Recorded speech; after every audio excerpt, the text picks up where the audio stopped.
Good afternoon, ma'am. Ma'am, Davao City Mayor Baste Duterte over the weekend sa isang Rage Coalition rally blasted President Marcos anew. Ang sabi niya, walang achievements ang Pangulo and instead, quote-unquote, he brought back drugs, brought back criminality, and brought back corruption. Mayor Duterte also claimed that the President is seeking to extend his term. Your comment on this? Okay, sa ngayon po kasi, kung sino po yung madalas nagbabakasyon, sila pa po yung naghahanap ng ginagawang trabaho ng Pangulo. Hindi natin sila masisisi kung sila'y bulag at bingi sa ginagawa ng Pangulo dahil siguro wala sila sa bansa. Pero yan po kasi ang paulit-ulit na sinasabi nila at ng kanilang mga kaalyado upang lukuhin ang taong bayan sa kanilang mga kasinungalingan na walang ginagawa ang ating Pangulo. Kitang-kita po natin ang mga trabaho, kung ano na po ang nagawang proyekto at mga naibibigay na ayuda ng ating Pangulo. So patungkol po, sabi, dumami po, again, bumalik Ang criminality, ang drugs and corruption. Okay. Kaya nga po, masugid ang ating gobyerno na sa pagsawata ng mga illegal na droga. Kaya nga nagtataka po tayo, bakit po kaya napakadaming droga, illegal drugs na nahuhuli sa Davao City? Ito po, katulad po nito. Noong May 14, 2026, meron pong nahuli na sabat na halagang 15.6 million shabu mismo sa Davao City operation. Hindi po ba sakop niya ito? Kaya nga po, bakit sa Davao City ay may nahuhuli kung naging epektibo po yung sinasabi nilang war on drugs? Sa ngayon po, wala po tayong EJK pero marami pong nasasabat ang ating mga law enforcers para po masawata ang illegal na droga. At patungkol po sa hindi nasawata ang korupsyon, patuloy po ang administrasyon na ito para panagutin ang dapat na managot. Ang isa po na umami na korap at nagnakaw sa pondo ng bayan ay nasa dahig na po. Ma'am, isa pa pong sinabi ni Mayor Duterte ay may umiiral daw po na quote-unquote undeclared martial law and alleged that dissent and political opposition are increasingly being suppressed by the Marcos administration. Your comment? Una-una po kayo po makakaramdam. Kayo na mga taga-media kung meron po ba mga implied martial law na nagaganap. Ang pagbibigay ng kalayaan at hindi pagsawata at hindi pagkitil sa mga taga-media at iba nating mga kababayan ng kanilang karapatan, lalong-lalo na itong freedom of the press and freedom of expression. Hindi po ito sinasawata ng Pangulo. Mas naramdaman ito sa panahon ni dating Pangulong Duterte. Marami ang mga taga-media na tumutol sa ginagawang pagkitil ng freedom of the press and freedom of expression sa panahon ni dating Pangulong Duterte. Salamat po. Sunod na tanong mula kay Alvin Baltasar, Radyo Pilipinas. Kasi follow-up na rin doon sa mga naging statement ni Congressman Pulong. Ano pong reaction natin doon sa sinabi ni Congressman na zero balance daw ang Davao City for the past 4 years? Kinakailangan daw tingnan ito amid allegations sa kanya. At kung may question doon sa flood control and infrastructure project sa Davao City, sabi niya, pamamuliti lang daw ito. Sa totoo, sabi po niya, di ba, umamin naman po siya na nagkaroon ng 51 billion pesos na inilaan para sa Davao City, para sa flood control projects. Pero ba't nga ba bumabaha pa rin sa Davao City? Pero kasinungalingan po ang sinasabing zero budget ang Davao City for the past 4 years. Ito po ang statement ng DBM. Representative Paulo Duterte's claim that Davao City has Davao City has zero budget for the past 4 years is not supported by the national government's released data. According to records for fiscal year 2023 to 2026 as of May 17, Davao City received at least 7.856 billion pesos in national government support for programs, and projects. This includes national tax allotment. It will also include special shares, fire code fees, and regular operating requirements. 7.440 billion pesos came from identified NGA programs and projects, including farm-to-market roads, health facilities, justice and civil defense facilities, PRC infrastructure, DPWH infrastructure programs, basic education facilities, the DSWD 11 Learning Institute, and the Davao Public Transport Modernization Project. An additional 146.21 million pesos came from LGSF project type support, including financial assistance to LGUs, the Barangay Development Program, and the Green Program. So hindi po totoo na walang budget or zero budget ang Davao City. Ang Davao City po ay isa sa mga syudad at isa sa mga area na talaga pong inaalagaan ng ating ng administrasyon at ng Pangulong Marcos Jr. Ito po, Yusek, from 2023 to 2026 po, ano? Yes po. Thank you po, Yusek. Sunod, follow-up question mula kay Chris Jose Remate. Ma'am, follow-up lang po yung kay Tina Maralit. Yun po sa mga sinabi po ni Mayor Baste, paano nyo po siya i-describe? Lalo na po alam natin na marami pa rin pong supporters ang mga Duterte. And ma'am, yung, kung ano po yung mga sinasabi niya, may balak po ba na kasuhan? Or hayaan na lang ang isang Mayor Duterte na magsalita against kay Presidente po?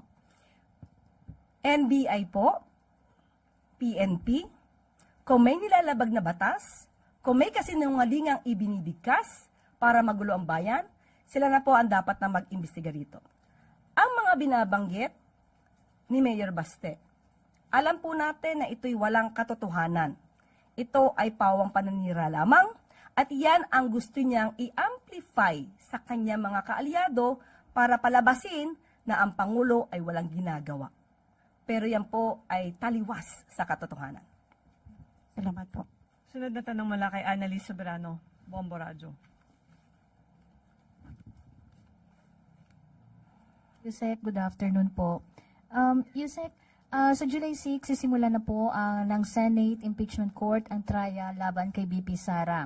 Naniniwala po ba ang Malacanang na sapat ang mga ebidensyang naiharap sa ngayon laban kay BP Sara upang mabigyang katwiran ang impeachment sa harap ng Senado? Ang Malacanang, ang Palasyo at ang Pangulo ay hindi po magbibigay na anumang prejudgment. Ang mga ebidensya ay dapat na maisiwalat ng buo kapag ka nagkaroon na po ng impeachment trial.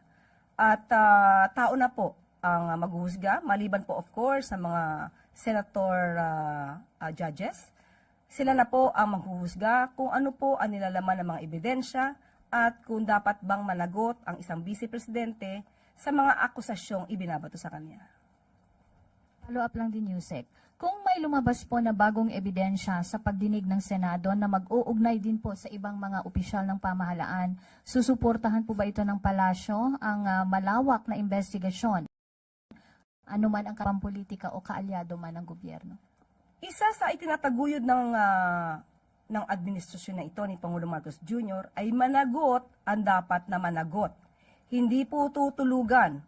Kung may mga nangyari na pagtulog sa pagpapanagot ng mga sangkot sa mga nakaraang administrasyon, hindi po yan ang gagawin ng administrasyon na ito. Sinimulan niya pong magpaimbestiga ng tungkol sa korupsyon, dapat po ay magtuloy-tuloy po ito. Kahit na matapos ang kanyang termino, sana magtuloy-tuloy at yung dapat na managot ay hindi mapakawalan. Sunod na tanong mula kay Katrina Domingo, ABS-CBN. Undersecretary, first about po dun sa sinabi ng NBI over the weekend that they expect more ICC warrants of arrest to be released soon. Ano po yung magiging directive o stance ng Malacanang once na ma-release na itong mga karagdagang warrants of arrest, presumably against yung other co-perpetrators ng dating Pangulo? Ang pagsasabi po na maaari magkaroon pa ng pag-issue ng warrants of arrest ay expected ito dahil marami pa pong co-perpetrators. At pero sa ngayon ay wala pong na ibibigay na anumang impormasyon kung may paparating. Kung anuman ang stance ng gobyerno sa ngayon, ganun pa rin po ang ipapatupad. Yung isa po kasing co-perpetrator, Senator Bongo, is also a sitting senator. This time around, based on the experience that we've had earlier this month, dapat po bang mag-step back ulit yung NBI kung sakaling ilalagay po ulit ng Senado si Senator Bongo under protective custody, similar nung ginawa nila kay Senator De La Rosa? Sa ngayon, hindi po natin masasagot. We do not want to speculate on that matter. Kapag lumabas na po siguro ang warrant of arrest kay Senator Bongo. Ano na lang po yung ibang mechanisms in place to make sure na hindi na po mauulit yung nangyari last week or earlier this month na medyo naging magulo yung sitwasyon sa Senado? Actually, hindi naman siya magulo kung walang nagpagulo. Well, anyway, kung ano po ang mandato ng DOJ at nang naaayon sa batas, yun lamang po at walang iba-violate na rules ang ating gobyerno. Ma'am, on a slightly different topic, kakapasok lang po kasi nung balita just a few hours ago, si Dr. Tony Leachon raps against Executive Secretary Ralph Recto. I understand also DOJ Secretary and Vida and also former Budget Secretary Toledo. Ano po yung comment ng palasyo dito sa kaso wherein Dr. Leachon questions the diversion of 167 billion in PhilHealth funds? Lahat naman ng tao ay may karapatan na magsampa ng kaso. Ang tanong na lamang dyan ay ito ba ay mananalo o ito ba ay madidismiss? So, hintayin na lang po natin. Sunod na tanong mula kay Samuel Medinilla, Business Mirror. Good afternoon, ma'am. Magpa-follow up lang ako kung meron na po kayang schedule yung next LEDAC meeting. And confident pa rin po ba kayong Malacanang na mapapasa yung 21 priority bills by June as targeted by President Marcos? Ipagpaumanhin, Sam, hindi pa po tayo nabibigyan ng anong detalye kung anong schedule ng LEDAC meeting. Pero kung ang tinatanong mo ay kung maaayos pa ba o magiging ayon sa priority bills ng Pangulo, sa Pangulo po ay wala po tayong issue. Wala po tayong issue dahil kung anong nais ng Pangulo para sa taong bayan, yan po ang nais niyang mangyari. Pero hindi po natin masasagot kung hanggang saan ang kakayahan ng Senado sa ngayon. Bali, ang Senate po ba yung may issue na tinutukoy po nila? Sila naman po yung merong issue sa ngayon. Sa Pangulo po, kung sino man po ang leader po dyan, basta po ang gagawing trabaho ay para sa bayan at sa taong bayan, hindi po mag-aatubili ang Pangulo na makipag-ugnayan sa kanila. So, hindi po sa Pangulo ang may problema or may issue. On another topic, ma'am, mamaya po makikipag-meet si Pangulo regarding sa El Nino, effects ng El Nino. Ano po kaya yung mga expected na pag-uusapan during po that meeting? Of course, yung mga plano.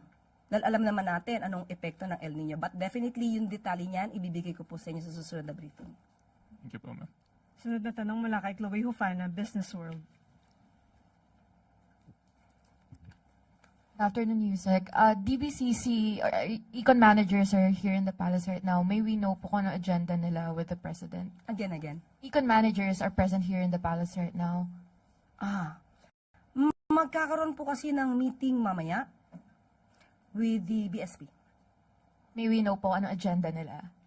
Of course, pag-uusapan ang mga nangyayari sa ating kabaligiran. Mga issue about inflation, about economy. So, pag-uusapan po yan. Follow up na lang po dun sa peso kanina about Governor Remolona's statement na a 63.50 peso to $1 could be acceptable.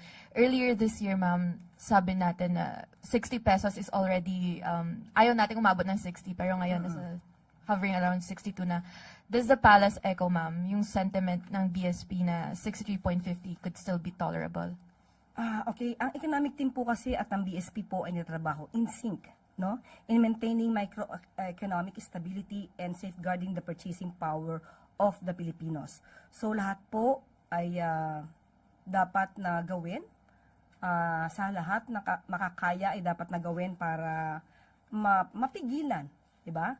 Ang pagbaba ng value ng peso dahil alam naman natin kung anong kinakaharap natin. Hindi lang ito lokal na problema, kundi kumakaharap tayo sa isang global oil prices.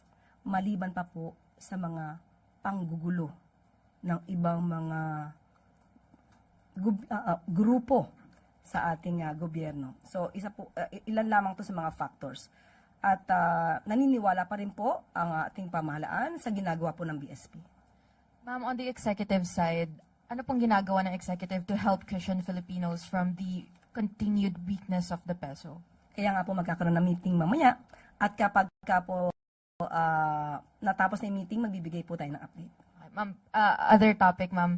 How does Malacanang respond to concerns that international political risk firms are now framing Philippine political tensions as a governance and institutional risk issue rather than just a domestic political feud?